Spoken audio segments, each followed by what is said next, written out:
Mike Moore Media, the first place to hear Rockingham County news and information. On this edition of Rise Up Reidsville, I'm talking to Fire Chief David Bracken. He has some good information to share with us. Hey, Chief, how are you, sir? I'm doing great. What about yourself? I'm doing well, too. Well, I know we just had a cooking fire, started there in the kitchen yesterday in Reidsville. So we're talking about fire safety and making sure that we're doing the right things when things like this happen. So let's jump right in. Fire safety in the home, our topic today, Chief. So where do you want to start? Well, let's start with the cooking fire, for instance. Okay. There are a couple of things that people need to be made aware of. When you have a pot on the stove, you should have a lid for it, especially if it's a grease fire, because if it flames up, it's as simple as putting the lid back on it that will make the flame go down and go away. You don't want to introduce air to it or put water on it or anything like that, but the main thing is not panic. Mm-hmm. Then secondly, in kitchen areas and cooking areas, it doesn't hurt to have a small fire extinguisher, ABC fire extinguisher, handy as well. But the main thing is not to panic in those situations, but use good judgment. The key to it is having things in place that will help you in case you do have a flame up or a flare up while you're cooking. Yeah, and I know you were telling me right before we started that the fire yesterday, a kitchen fire, they opened the doors and tried to get, and that was not the right thing to do. Right, they were trying to clear the smoke out, but it actually fed the fire. Yeah. First thing we have to do is cut the oxygen off to the fire, and a simple lid on a pot can do that. Mm-hmm. Or closing another door can do that. Yeah, just a lid on the pot. What I've always heard about throw baking soda on a fire. Is that a good idea? Well, I think the thing that's really going to be effective is cutting the oxygen off to it. So the lids are the best thing to do. If you're going to use anything other than that, I would suggest a fire extinguisher above anything that you can do. Baking soda can be effective, but the fire extinguisher is designed for putting the dry chemical element agent over and cutting the oxygen supply off to the grease fire, the cooking fire. So it's going to be more effective than anything you can do. It's one of those. Just kill the oxygen. That's right. Yeah, always the best. Fire will go out. Mm-hmm. Okay. All right. Well, I know we hear about cooking fires from time to time, and particularly around Thanksgiving and all of those turkeys that seem to, people drop those things down in that hot oil. And boy, we got a problem there real fast, haven't we? Certainly. People need to be familiar with their device that they're using, their appliance that they're using. If they don't do anything else but measure with water first, take whatever size or poundage of turkey that they're using, and just practice, drop it in there and see where the water line comes up to, because you don't want to overfill it so that it overflows. That's how a lot of fires start. So some simple practice is essential when you're not sure about or not familiar with new appliances that you're using and stuff like that. Yeah, okay. That's a good idea about just kind of run a test on that. Okay, let's talk about electrical fires and some do's and don'ts there, Chief. Well, one of the things with, especially during the winter season with these space heaters, space heaters, if you have to use one, they should be plugged directly into a wall, not with cords, because cords tend to generate heat, and sometimes the drop cords that people try to use with electric space heaters are not adequate enough to carry the current that goes through them. It causes the cord to heat, which you typically can end up in a fire. So it's real important to make sure that even during the holiday season, those that use Christmas decoration, that you make sure you have the proper surge protectors. If you are plugging lights into multiple light sections into a drop cord, you should need to make sure that it has a surge protector, built-in surge protector. These help prevent fires as well. Mm-hmm. Yeah. Unfortunately, we get those stories every now and then about those extension cords and the heaters and people. I've heard people plugging in refrigerators to extension cords. Oh my goodness. Yeah, any appliance or that has that much current flowing through it needs to be a direct plug-in into to a wall socket. It should have a permanent source for plug-in as opposed to running cords to them. Yeah. That's definitely a no-no. Yeah. Recently, my wife bought an extension cord that did not have a UL seal, and I refused to use it. I think she finally took it back. That should not be on the market, should it?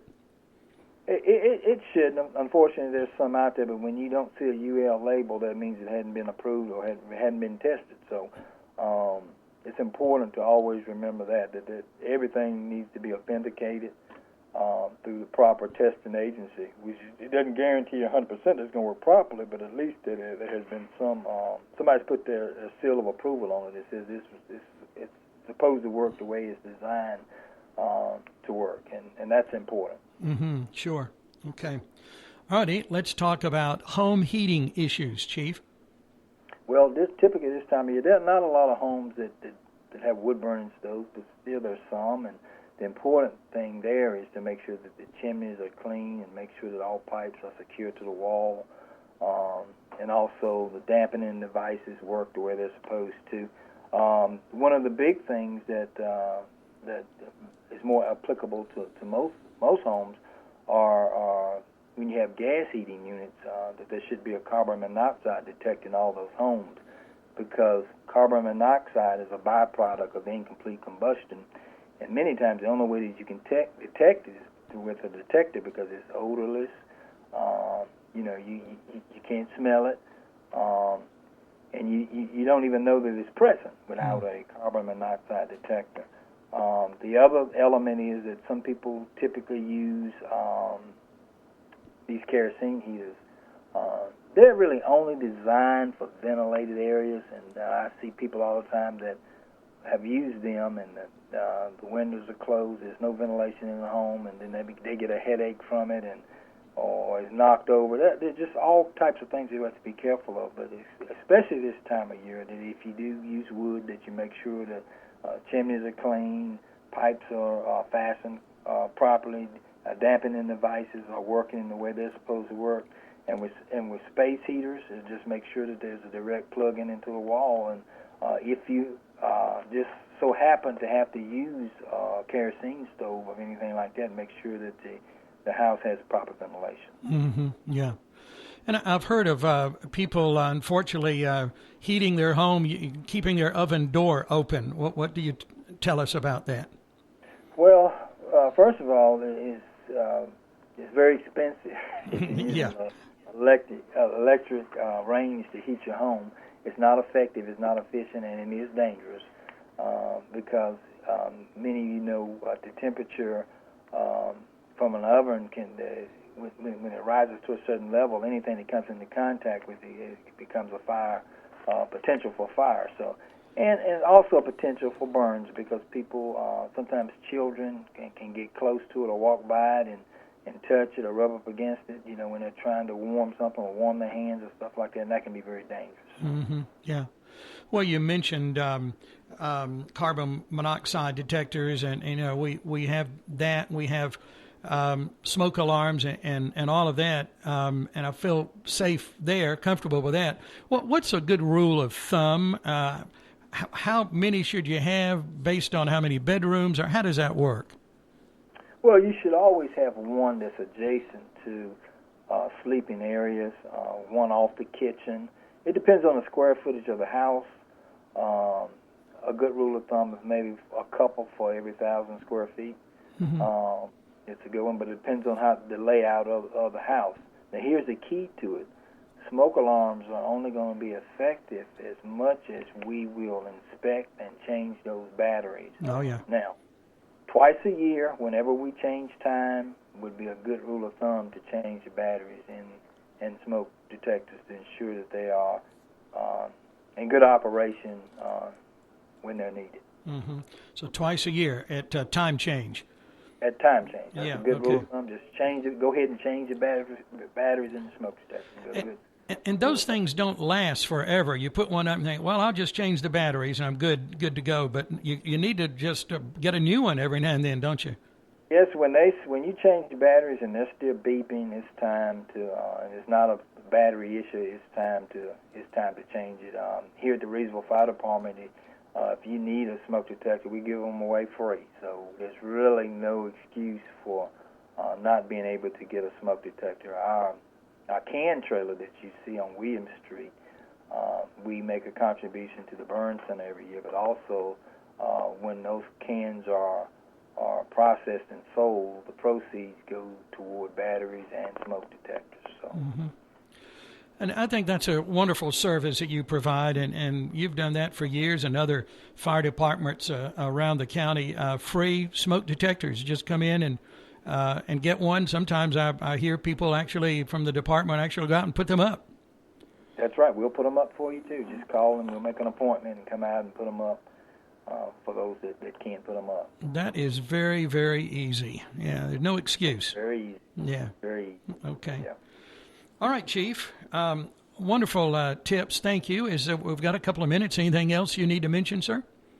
Well, I want to mention the importance of, in case of fire, these what we call a home escape plan. Mm. What we find so oftentimes is that when people have a fire, it's helter-skelter. People run around looking for their family members. But you have a home escape plan. If the house catches on fire, depending on what part of the house that you're in, this is the way out. If you can't go out that way, then you have an alternate way out. But most important is you have a meeting place outside when you come outside, so that everybody can be accounted for quickly and effectively. Oh, that's so important. And I'm sure you've seen over the years where that saved lives. It saves lives, and it saves us time, because when we get there, when we can account for everybody, we can go directly to taking care of the fire and trying to save the home and the contents and the property when we know that everybody's out and everybody's safe. Yeah. Okay.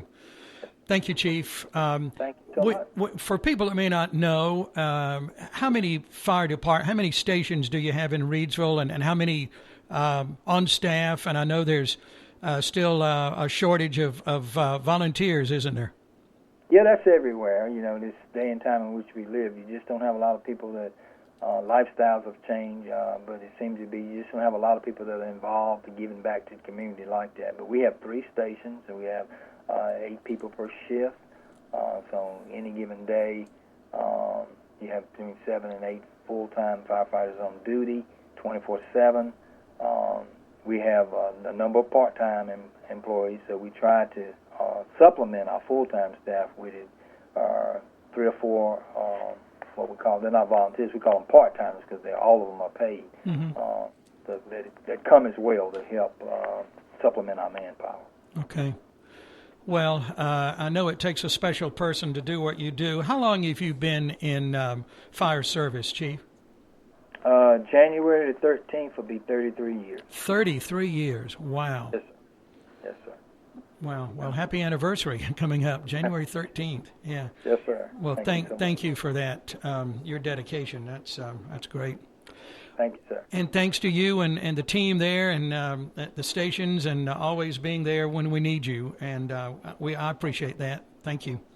Thank you, sir. For okay. all you do. Good to talk to you. Reidsville Fire Chief David Bracken with us. Some good information. I appreciate that. Our program is sponsored by the Reidsville Chamber of Commerce and Visitors Center and Strader Shoe Store. Wishing you a happy new year. And I remind you, as always, to get more information on what's happening around the city at riseupresreidsville.com.